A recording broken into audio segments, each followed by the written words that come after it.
Hello friends, কেমন আছো তোমরা সবাই? আমি বেশ ভালোই আছি, কারণ এই গ্রীষ্মের ছুটিতে আমি বেড়াতে গিয়েছিলাম সিকিম রাজ্যে। সিকিম রাজ্যে গেলেই আমার মনটা যেন কেমন ভালো হয়ে যায়। শুধু সিকিম রাজ্যে গেলে নয়, সিকিম রাজ্যে বেড়াতে যাব ভেবেই ওই ভাবনাটাতেই মনটা ভীষণই খুশি হয়ে যায়। তাই এই বছর গ্রীষ্মের ছুটিতেও আমি এবং আমার হাজব্যান্ড গিয়েছিলাম সিকিমে বেড়াতে। আরও যদি ভালো করে বলি তাহলে আমরা গিয়েছিলাম সিকিম রাজ্যের ওয়েস্ট সিকিম এবং সাউথ সিকিমে বেড়াতে। আজকে এই ভিডিওটাকে তোমরা একটি ট্রাভেল ভিডিও হিসেবেও বলতে পারো।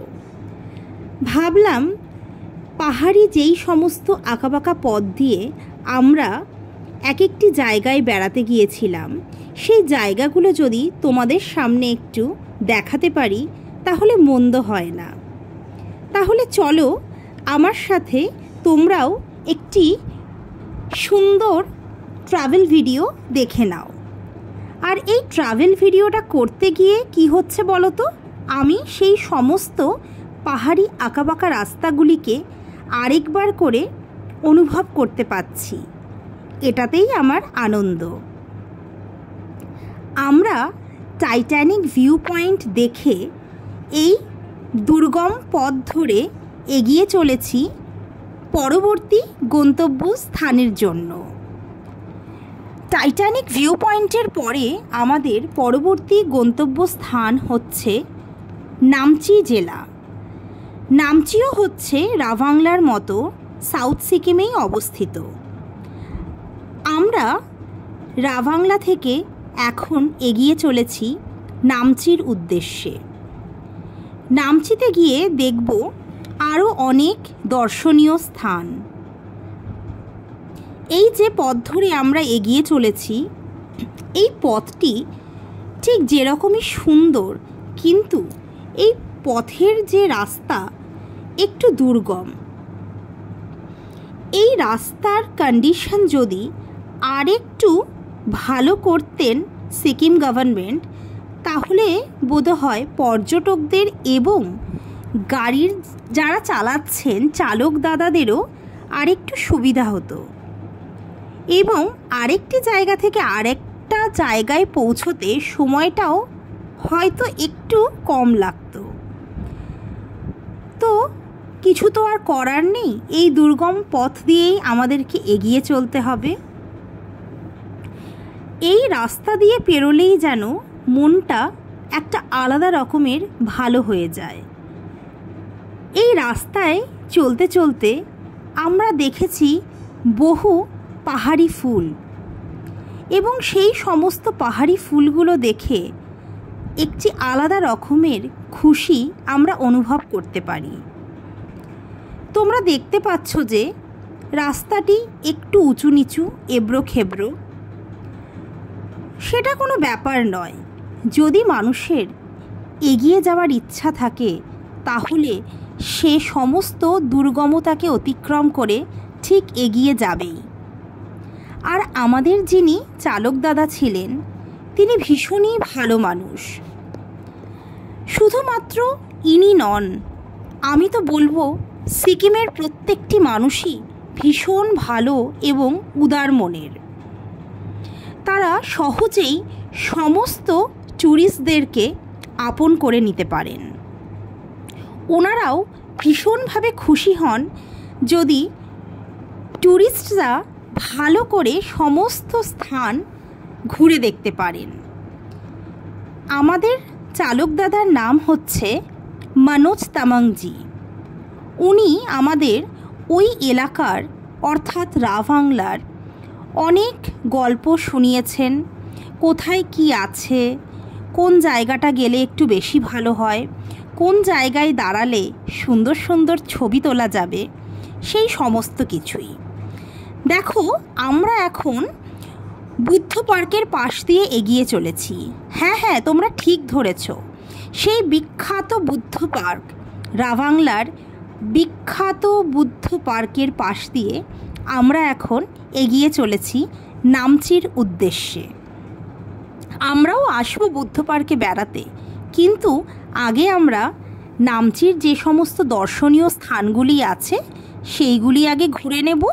তারপরে আমরা হাতে অনেকটা সময় নিয়ে আসব এই সুন্দর বুদ্ধ পার্কে।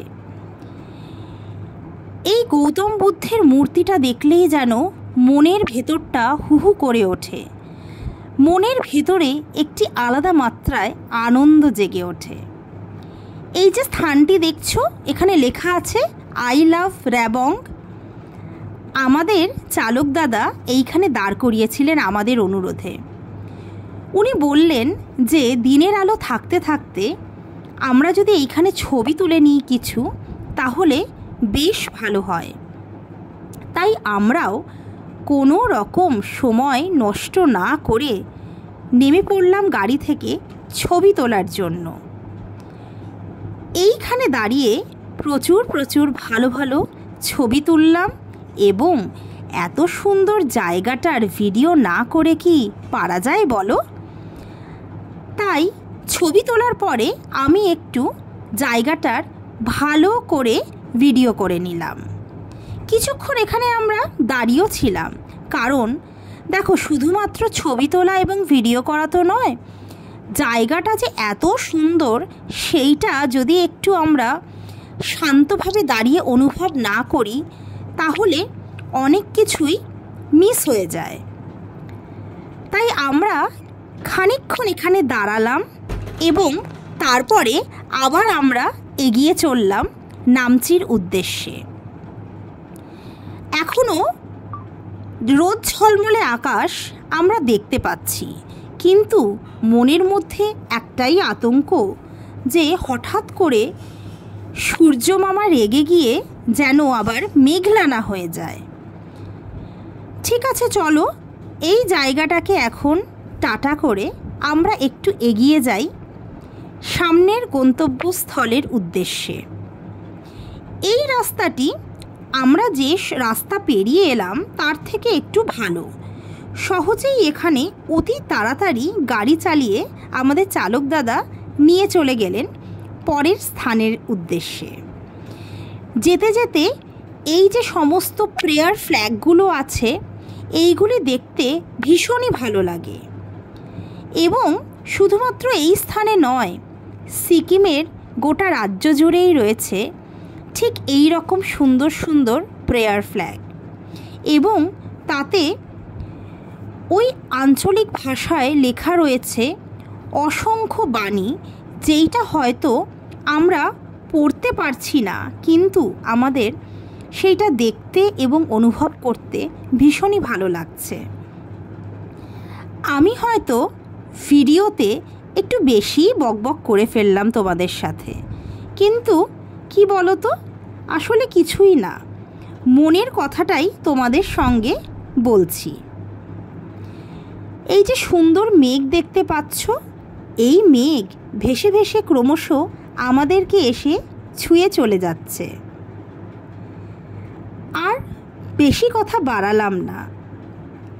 তোমাদের যদি আমার ভিডিও দেখতে ভালো লাগে তাহলে অবশ্যই আমার চ্যানেলটিকে সাবস্ক্রাইব করে নিও এবং পাশে থাকা বেল বাটনটি অন করে দিও, তাহলে আমি নতুন ভিডিও দেওয়া মাত্রই তোমরা অতি সহজেই জানতে পেরে যাবে।